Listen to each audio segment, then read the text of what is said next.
at practice. Everybody getting into the act. Durant fires for three. Got it! Got it! Here's Thompson for three. Shot by Steph Curry.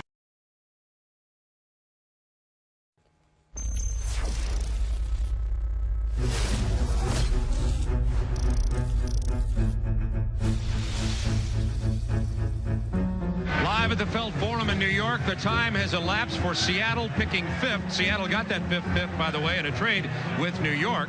Here's a recap of who's been selected so far. And, gentlemen, it's a virtual complete basketball team, minus, say, a point guard. In June of 1987, the Chicago Bulls and Seattle Supersonics were teams at crossroads. The Bulls had the league's best young player, Michael Jordan, but losing records in each of his first 3 seasons. The Sonics were coming off a surprising run to the Western Conference Finals, but still only won 39 games in the regular season, were at least a player away from contending. The Seattle Supersonics select Scott Pippen of Central Arkansas. Pippen's story is really one of the more remarkable stories. He went to Central Arkansas on work study. He wasn't even on a basketball scholarship. As a freshman, he's handing out towels to the basketball players at Central Arkansas. I mean, who even knew they had a basketball team? So he eventually gets a scholarship. I tell you the thing that's nice about him, too, and when you start to talk about a type of player, he can play a small forward, a big guard, a point guard. You know, it's interesting about him. He was recruited out of high school. He was 6'1", and he was recruited as a guard, and between his freshman and sophomore year, he grew 6 inches and is now 6'8". I don't know if I was surprised they was drafted over me, but I was disappointed. I knew my track record. You know, I was first-team All-American, man. I was like, this guy's like an unknown. So I was disappointed, and more because I wanted to have an opportunity to play with Michael Jordan. I thought, you know, I played with him, obviously, in college in North Carolina. There's still a whole lot that I have to learn about the NBA, and going in, I'm looking to go in and play probably the 3 position, but someday I want to be able to work my way into the point guard position. I didn't know much about Scottie Pippen heading into the '87 draft because, you know, this is the era before YouTube and the internet that, you know, you can just Google and see someone play. So, you know, it was grainy footage. You heard that he had athleticism, but no one, except for Jerry Krause, really knew what this guy could be. There was one tournament that he played very well in before the draft. That was the one that kind of solidified him in Jerry Krause's eyes. So he was a name, but again, he wasn't, nobody thought top 10. Jerry Krause was in his 3rd season as Bulls general manager. The former scout first noticed Pippen's raw talent at a pre-draft camp a few weeks before the draft. Chicago had the 8th selection, but knew Pippen would be off the board by the time it picked. So Krause struck a deal with Seattle. The following trade has been consummated between Seattle and Chicago. Seattle trades to Chicago the 5th pick, the rights to the 5th pick in the draft, Scott Pippen, in exchange for the rights to the 8th pick in the draft, Olden Polynice. The deal was the most important move Krause ever made as a GM. The athletic and rangy Pippen developed into an invaluable complement to Jordan and a Hall of Famer. People forget, it was a big struggle for Michael. He was on losing side in 9 of his first 10 games. I mean, if a player now at that level was 1-9 in his first 10 playoff games, what would his reputation be? You know, it'd be like, he's not a winner, he's a loser. Michael was a great on-ball defender, but he would have been worn down if he had to guard everybody. And that was the way it was heading, was that he was going to have to guard everybody, and he wouldn't have made it physically. He would have worn down, he would have broken down. Then this was Michael Jordan, but he's playing against Bird Celtics, you know, and Pistons with Isaiah and all those guys, and, you know, the Hawks with Dominique, Sixers with Dr. J. And I mean, the league in the 80s was loaded with great teams in the Eastern Conference. And so, you know, the guy's MVPs, Defensive Player of the Year, and he's getting knocked out in the 2nd round. Michael was very demanding. You know, he pushed guys to be, not say be like him, but to reach a higher level than what you thought you could be. He put a lot of pressure on everybody. I think Michael Jordan helped Scottie Pippen immensely.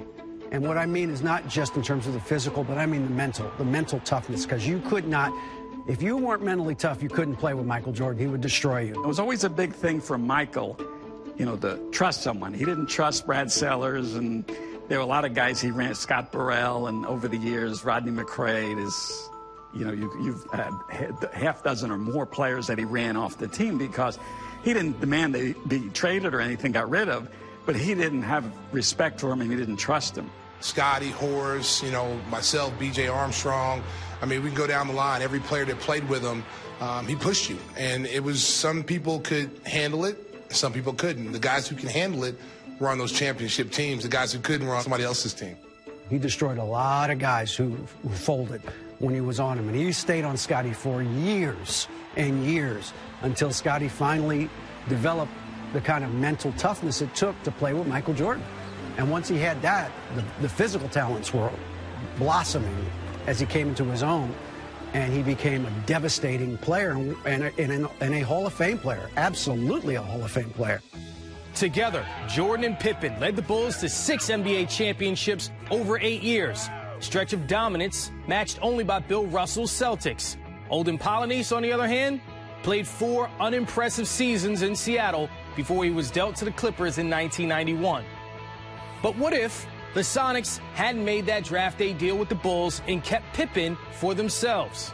Well, it's interesting because, those Seattle teams in those days were good teams. They were playoff teams. They weren't championship contending teams. They had some good players like Dale Ellis. It depends. See, this is where it sort of depends. Like, what did they think Scottie Pippen would have been?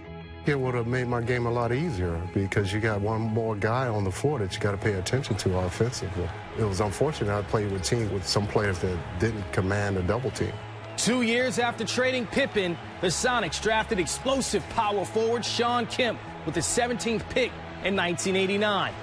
And a year later, Seattle selected Gary Payton, 2nd overall, a pick they received for trading backup center Alton Lister. So if the Sonics hadn't traded Pippen in '87, they might have had a big 3 of Kemp, Payton, and Pippen. So if you can keep Scottie Pippen, Gary Payton, and Shawn Kemp together on the team and bring in some good support guys, yeah, I can imagine them winning easily. Well, Payton and Jordan having some words, face to face, and Hopper guides Payton away. Now Shawn Kemp calming Gary Payton down. Michael Jordan would have problems, you know what I'm saying? And then Shawn would have came in '89, 2 years later. I would have came 3 years later in 1990. That would have been a great crew. But I think Scottie would have put another dynamic together with us, and we'd have been cool.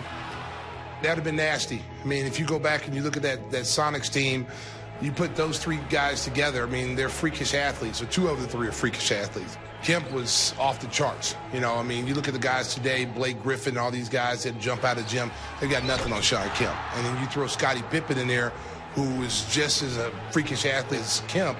I mean, oh my goodness, they might have won some championships. They say they keep him. Are they keeping him to be kind of a traditional small forward who doesn't really shoot a lot of threes because nobody really shot a lot of threes at the time? Or would they have been forward-thinking the way Chicago was, which is no, this guy can handle the ball. Let's let him bring the ball up.